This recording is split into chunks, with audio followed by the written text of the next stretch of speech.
ഈശോയിലെ സ്നേഹം നിറഞ്ഞവരെ, ഇന്നത്തെ സുവിശേഷത്തില് ഈശോയെ അനുഗമിക്കാനായിട്ട് ആഗ്രഹിക്കുന്ന അല്ലെങ്കിൽ ഈശോ ആഗ്രഹിച്ച 2-3 ചെറുപ്പക്കാരുടെ കഥയാണ് നമ്മൾ വായിച്ചത്. ഒന്നാമൻ വന്ന് ഈശോയോട് പറയുകയാണ്, നീ എവിടെ പോയാലും ഞാൻ നിന്നെ അനുഗമിക്കുമെന്ന് പറയുകയാണ്. ആ മനുഷ്യനോട് ഈശോ തന്നെ അനുഗമിച്ചാലുള്ള വരുംവരായികളെ കുറിച്ച് ഈശോ അവന് ബോധ്യപ്പെടുത്തി കൊടുക്കുകയാണ്.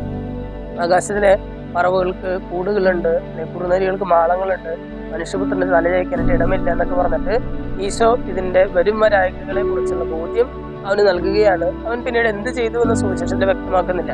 രണ്ടാമത് ഒരുവനോട് ഈശോ അങ്ങോട്ട് പറയുകയാണ്, നീ എന്നെ അനുഗമിക്കുക എന്ന് പറയുമ്പോൾ പറയുകയാണ്, ഞാൻ എൻ്റെ പിതാവിനെ സംസ്കരിക്കാനായിട്ട് എന്നെ അനുവദിച്ചാലും എന്ന് പറയുകയാണ്. ഒരു കണ്ടീഷൻ അവൻ വെക്കുകയാണ്. ഇവിടെ ഈശോ പറയുന്നുണ്ട്, മരിച്ചവരെ അടക്കട്ടെ എന്നൊക്കെ പറയുന്നുണ്ട്, നീ എന്നെ അനുഗമിക്കുക എന്ന് വീണ്ടും പറയുന്നുണ്ട്. മൂന്നാമതിന് ഒരുവൻ വന്നിട്ട് ഈശോട് പറയുകയാണ്, ഞാൻ നിന്നെ അനുഗമിക്കാം, പക്ഷെ ആദ്യം എൻ്റെ വീട്ടുകാരോട് വിടവാങ്ങാനായിട്ട് നീ എന്നെ അനുവദിക്കണം എന്നൊക്കെ പറയുകയാണ്.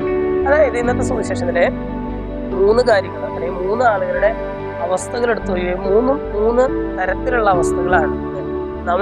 ഒന്നാമൻ വന്ന് ഈശോയോട് പറയുന്നു, രണ്ടാമനോട് ഈശോ അങ്ങോട്ട് പറയുന്നു, മൂന്നാമത് ഒരു കണ്ടീഷൻ വെച്ച് ഒരു വ്യവസ്ഥ വെച്ചിട്ട് ഈശോയോട് ഇങ്ങോട്ട് വന്ന് പറയുന്നു, ഞാൻ എൻ്റെ വിളി സ്വീകരിക്കണം എന്നൊക്കെ പറയുന്നു.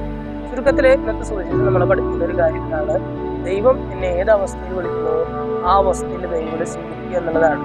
ദൈവവിളി എന്ന് പറഞ്ഞാൽ അച്ഛനാവുക ശിശുവാവുക എന്നുള്ളത് മാത്രമല്ല, മറിച്ച് കുടുംബജീവിതത്തിലേക്കുള്ളതും ദൈവവിളി തന്നെയാണ്. ദൈവം നിന്നെ ഏത് അവസ്ഥയിൽ വിളിക്കുന്നുവോ ആ അവസ്ഥയിൽ ആ ദൈവവിളി സ്വീകരിക്കുക എന്നുള്ളതാണ്. ഇന്നത്തെ സുവിശേഷഭാഗമായി ചെയ്യുമ്പോൾ ദൈവം നമുക്ക് നൽകുന്ന അല്ലെങ്കിൽ ദൈവത്തിന് നമ്മെ കുറിച്ചുള്ള പദ്ധതി തിരിച്ചറിയാനായിട്ടുള്ളൊരു കൃപയ്ക്കായിട്ട് നമുക്ക് പ്രാർത്ഥിക്കാം. തിരിച്ചറിഞ്ഞു കഴിഞ്ഞാൽ ആ ദൈവവിളി ഒരു താമസവും കൂടാതെ അത് സ്വീകരിക്കാനുള്ളൊരു കൃപയ്ക്കായിട്ട് നമുക്ക് പ്രാർത്ഥിക്കാം. ദൈവം എല്ലാവരെയും സമൃദ്ധമായിട്ട്